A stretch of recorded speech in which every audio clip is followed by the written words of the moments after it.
And it's Zovatto, right? Your last name? Yeah. Okay, cool. All right, here we go. 3, 2, 1.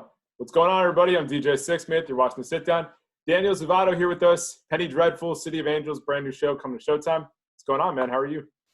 Good. Good to have you here and really excited about the show. So why don't we wind things back a little bit? Take me back to shooting this thing and why it made sense for you. Well, this has been a long process, man. The whole auditioning process and all that was like a 4-month thing. So, and then we filmed for another like 8 months. So it's been, about like a year and a half of me spending time with Thiago.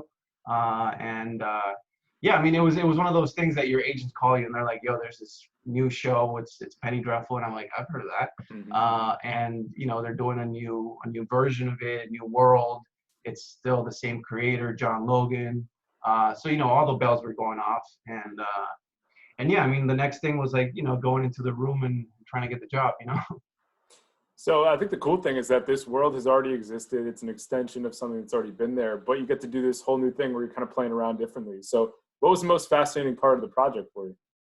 Dude, for me, it was just like being in that world, right? It's like the first time that I ever did like a period piece. Mm-hmm. So it was really just like mind blowing, bro. Like, there were days like, I mean, look, the production design is amazing. They literally, did you get a chance to go or no? No, I haven't had a chance to check it out yet. We'll make it happen, dude. It's crazy. It's like it's insane. They built this city for us. It's like there. It's tangible. You can touch it. You can feel it. The cars are there. There's like, at times there's like 500 extras. Everybody's dressed. There's the milkman, the homeless guy, and everybody is playing the part. So there was times where I was like, man, I'm in the fucking Truman Show. You know what I mean? Like, what's going on here? And yeah, that for me was it was a first. It was like I said, mind blowing, and everything just felt so real that it made our job easier, because you don't gotta be staring at a green screen. You gotta be imagining it or whatever. It's there. So that was really cool. Yeah, it's definitely much better than a green screen. And it's one thing to do a period piece, but like you went all the way back to the 30s. Like that's a whole different time. Like what was 100 years basically. Yeah. What was the wildest part of kind of exploring the 30s? So many things, dude. So many things. I loved everything in the sense of like, the cars and the clothing and the buildings and just like the little things, man, you know what I mean, that I feel like sometimes because of how we live nowadays where everything is so quick and everything is so immediate that we kind of sometimes forget like the simple things. A lot of the show kind of goes around family, the Vega family, and just this, man, technology. It's off the window, and it's different. It changes things. The way you interact with people, the way that you hang with people, it's a lot more. So it opened my eyes to that, Yeah, I mean, it's amazing how much has changed in 100 years. It's amazing what's happened in TV and film like the last 5 years, right? Exactly. That's what I've been saying, like the last 5-10 years. It's really crazy. It's really interesting too. So like when you were first starting out as an actor, like kind of take me back to that point. Where were you at? Like what did you want to do? What were the goals? Where were you at with all that? Well, I was born and raised in Costa Rica. So I left Costa Rica when I was 18. And, I was a young kid, green, naive as hell, with big dreams. I didn't know. All I knew was Entourage. I saw Entourage and I was like, okay, so there's an agent. And I guess the agent gives you jobs and he's a fucking crazy. Agents are crazy.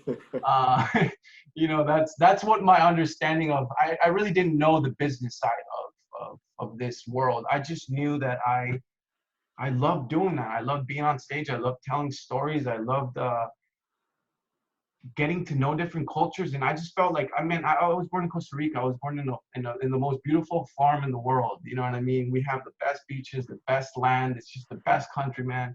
And I just knew how lucky I was, but how big the world was, I was lucky enough when I was young that my dad took me traveling a lot because he traveled for work. So I went with him. And it was just like very eye-opening. So as a young kid, I always wanted to leave Costa Rica as soon as I could to kind of follow my dreams, because we don't really have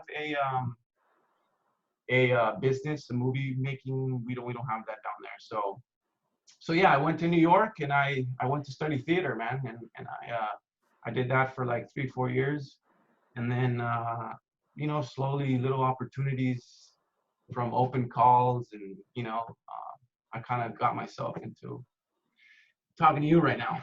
Yeah. What have been some of the main ones for you that you look back on the most fondly in your career? You know, funny enough, I think one of the biggest lessons in my life was not getting something that I was so close to getting. And it was my first audition ever. And it was such a whack in my face that it like woke me up, and it just gave me this like, you're going to get more no's than yes. And even if you're close to getting a yes, it doesn't matter. It's a no. And it doesn't matter. People, like agents, are not going to care if you almost got it. You know what I mean? So that one was a huge one for me.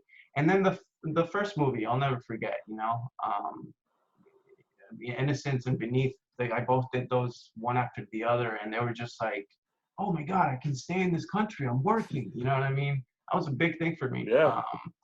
And then really what kicked it off was It Follows, which was an indie movie that we did in Detroit, and people loved it because it was kind of like in the 80s vibe of horror movies. And that's what brought me to LA, man. So, you know, I think every chapter is very important. Definitely. Who are some people you've worked with that you really enjoyed, really learned from? Like, who are some people that come to mind?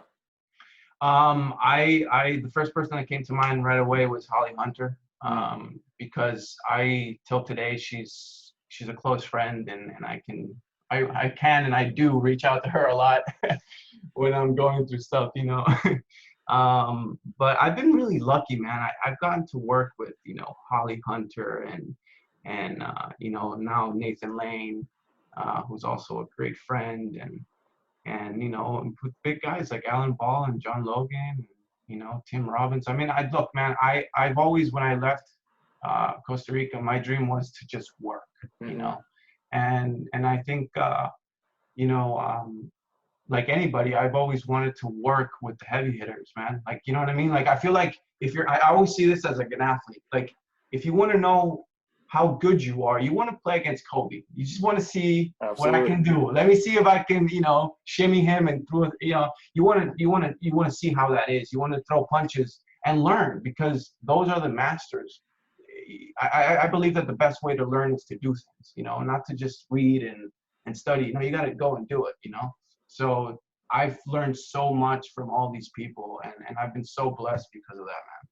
Yeah, you got to go at it with people that are better than you, that have been doing it for longer. Bro. You got to be the one that knows the least, you know? Yeah, like just shut up and learn, you know? No question. I mean, Nathan Lane is right at the top of that list. Like, what'd you pick up from him just hanging out with him?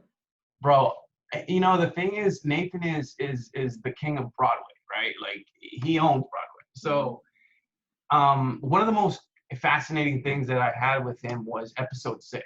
Episode 6 was extremely well written. It felt like a play in an episode. It was just, bro, 3-page monologues, you know, 9-page scenes. Wow. You just don't see this on TV, right? And to be doing that work with Nathan Lane next to me was, I mean, I could not ask for anything better than that, because, you know, I obviously saw a lot of his movies growing up, and, you know, the Birdcage and stuff later on in my life. But I saw him in a play about, like, I don't know, man, maybe like 5 years. No, it has to be more, like 7-8 years ago. He did The Nads on Broadway with a friend of mine, Johnny Orsini. And I just remember watching him being like, holy, like that's an actor right there. And I would love to work with him. And then I got to work with him, bro. So, you know what I mean? That's an amazing full circle. You ask the universe, and sometimes it listens. So when people check out the show, what are some big things you want them to take away and to think about? I mean, there's a lot of things. I think, first of all, it's just like the scale of the show. I think it's unbelievable. You know, I think what we were talking about before, like, if you're going to go and do a 1930s piece, you know, you gotta throw the bucks. You know what I mean? You gotta have the cars, you gotta have the infrastructures, you gotta have the sets, you gotta have all that, and it has it. I mean, when you watch it, you just feel like you're in this world. which is really cool because it feels kind of dreamlike because there's like a supernatural element to it, but at the same time, it's very realistic because it is based on history in many ways.